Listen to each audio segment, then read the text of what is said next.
எந்த TV? Vasanthi TV, captain டிவிக்கு, gem, எம்நாடு, தமிழன் டிவி நீங்கள் ஒர்க் பண்ணது. அப்படியா? ஆமாம். ஏன் நம்பர் 97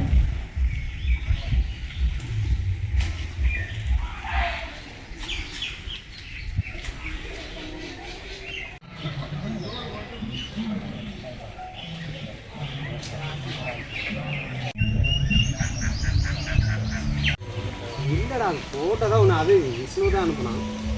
இல்லை, நீங்கள் லிங்க் போட்டிருந்தீங்க. நைட்டு கூப்பிடலாம் நினைக்கிறேன். சரி, 11 மணிக்கு தான். இல்லை கேட்டு வர இப்படி தான் சொல்கிறீங்க. சரி, அவரே கேட்கலாம்.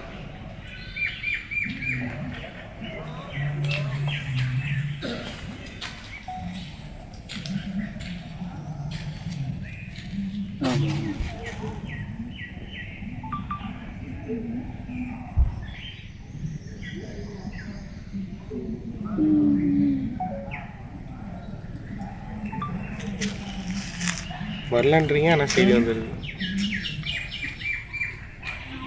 ஆமாம், இல்லை சொல்லியிருப்போம்னு நினைக்கிறேன் எங்கேயாச்சும். சரி சரி, இருங்க அதில் கூப்பிடுறேன்.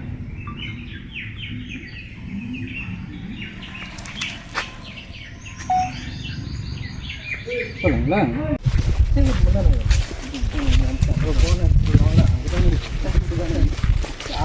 நாங்கள் ஃபோன் அடித்தாங்க எடுக்கும். வாங்க தோழர், வாங்க தோழர்.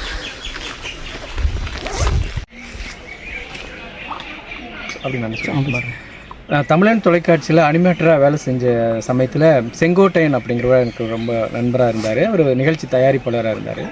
நான் தமிழன் தொலைக்காட்சியிலேருந்து வெளியில் வந்து மக்கள் தொலைக்காட்சியில் வேலை செஞ்சுக்கிட்டு இருந்த சமயத்தில் அவர் அண்ணன் சீமானுடைய புகைப்படங்களும் தலைவர் வந்து மற்ற தலைவர்கள் கூட இருக்கக்கூடிய புகைப்படங்களும் ஒரு டிவிடியில் போட்டு எடுத்துகிட்டு வந்து எனக்கு அது 2 பேரும் பக்கத்தில் இருக்கிற மாதிரி வேணும்னு சொல்லி எடிட் பண்ணி கேட்டிருந்தார்.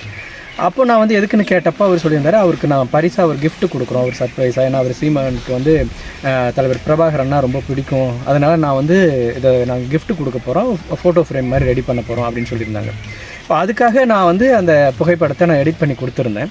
காலப்போக்கில் அது வந்து வேறு தகவல்களோட வேறு செய்திகளோடு வந்து பத்திரிகைகளில் வெளியே வர ஆரம்பிச்சிது. அப்போ நான் அவர்கிட்ட கேட்கும் பொழுது, பரவாயில்ல, நம்ம ஒரு புகைப்படம் இருந்தாலும் அது வந்து அது அவர் ஒரு பெரிய அரசியல் தலைவராக உருவாகியிருக்காரு, தமிழர்களுக்கும் ஈழத்தமிழர்களுக்கும் ஒரு சரியான ஒரு தலைவராக வருவார் அப்படின்னு அவரும் சொன்னார். நானும் நம்பி தான் வந்து அது பேசாமல் இருந்தோம்.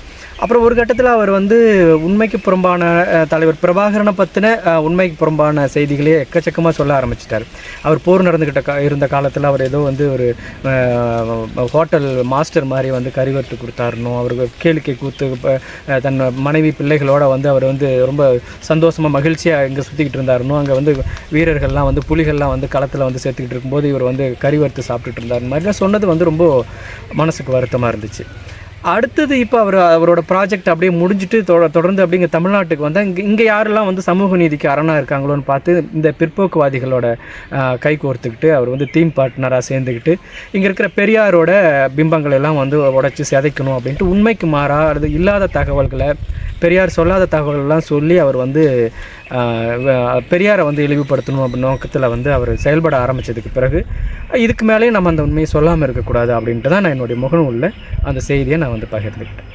துல்லியமாக தினசரி நடப்பு நிகழ்வுகளையும் கல்வி, விளையாட்டு, அரசியல், வாழ்க்கை முறை, மருத்துவம், தொழில்துறை, சினிமா, பொழுதுபோக்கு போன்ற பல்வேறு நிகழ்ச்சிகளையும் உடனுக்குடன் காண கேப்டன் டிவி மற்றும் கேப்டன் நியூஸ் சமூக வலைத்தள பக்கங்களோடு இணைந்திருங்கள். உங்கள் வணிகத்தை கேப்டன் டிவி மற்றும் கேப்டன் நியூஸில் விளம்பரத்தின் மூலம் மேம்படுத்த விருப்பமா? உடனே கீழே கொடுக்கப்படும் எண்ணிற்கு தொடர்பு கொள்ளுங்கள்.